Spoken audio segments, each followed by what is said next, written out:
We here at Medina Valley ISD value feedback from our parents, staff, students, and community members. As the district board president, I would like to encourage the members of our community to be empowered with the knowledge of the most up-to-date information, including facts, figures, and knowing the versatile and rich opportunities offered throughout MVISD. During our board meetings, public comment allows us to hear valuable feedback. However, at times, community members may share concerns that are misleading or inaccurate. As board president, I want to ensure the public is offered correct and factual information. Our school district is not perfect, and we will always work through areas of improvement, both publicly and transparently. But we are also confident in the strength of our district and the work being done for our great students. They are the reason we are here. We are a top-rated district in Texas, and that is due to the tireless efforts of all our teachers, staff, and administration. There is no greater district than Medina Valley ISD. I am pleased to introduce our district bond attorney, Clay Benford, and our superintendent, Dr. Scott Kalos, who will clarify misinformation shared during public comment at previous board meetings. Bond proceeds cannot be used for operations, and principal and interest have the same restrictions. The expenditure of bond proceeds is limited under both state and federal law. It is typically limited to the expenditure for capital items. Capital items mean items with a useful life of greater than 1 year. So things that have a long life, and this includes brick and mortar, it includes land, it includes equipment, it includes school uniforms, it includes desks and equipment in the classroom. It is a pretty broad range of what can have a useful life in excess of 1 year. Those are all eligible uses of bond proceeds. You also can use operational expenses that are necessary to deliver that project. And so we really rely upon GAAP accounting, general accounting principles that are used to complete the financial audits for the school district to determine what is a capital item. You have to think about this in the context of everything that is necessary to deliver that item is essentially a permitted use of bond proceeds. So to say that operating expenses cannot be paid with bond proceeds is an overgeneralization of the actual law. Reimbursements to other funds with bond money must be done within 30 days. And we all know that hasn't happened, don't we? The reimbursement of an expenditure with bond proceeds within 30 days is almost always impossible.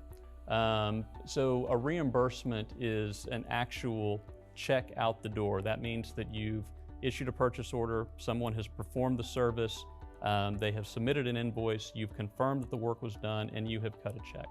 And then if you think about that in the context of when are bond proceeds available, Medina Valley in the last 15 years has sold bonds 5, 6, 7 times, but they've incurred capital expenditures almost daily across that same time spectrum.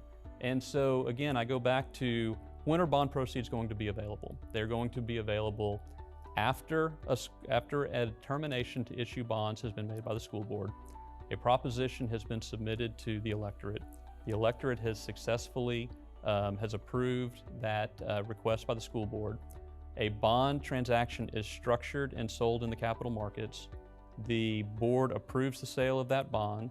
We have assimilated all of the documentation and submitted to the Texas Attorney General's office, who has then approved the bonds so that we can deliver the bond in exchange for the investor's money. That is a long process that is years in the making. Particularly as in the state of Texas, we can only have bond elections twice a year.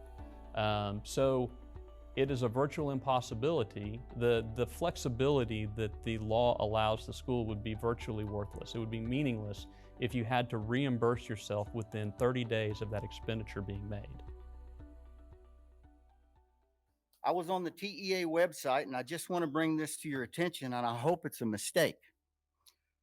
We have an allotment of funds on the TEA website, and this is payment class 2.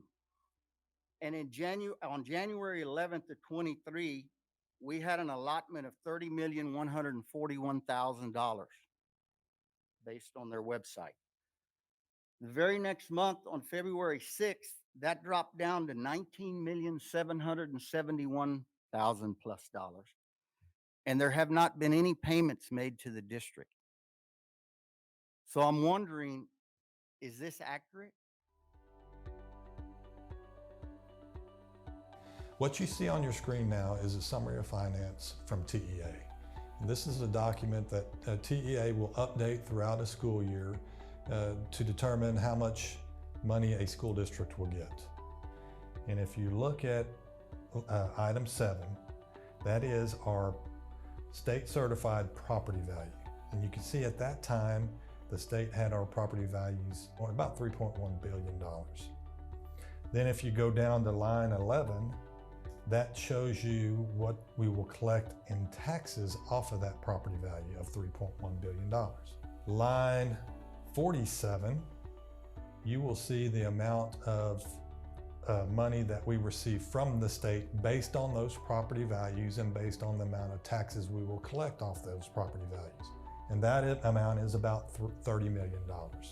Now, if you fast forward to that same document that they put out on February 2nd of 2023, you can see that the certified property values have changed. And it's gone from about 3.1 billion to 4.4 billion. So when that happens, that means we're going to be collecting more in taxes.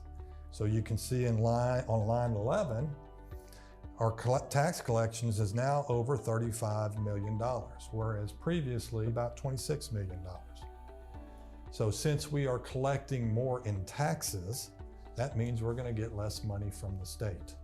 So if you go to line 47, it shows you now the state is only going to give us about almost $20 million. In summary, the more taxes we collect, the less money we get from the state. It's not because that money has just disappeared and gone somewhere. It's because they have recalculated our property values, and based on that, they determine how much money they are going to send us. We hope that you found this information helpful. At Medina Valley ISD, we are committed to ensuring that our community is empowered with the most up-to-date and factual information.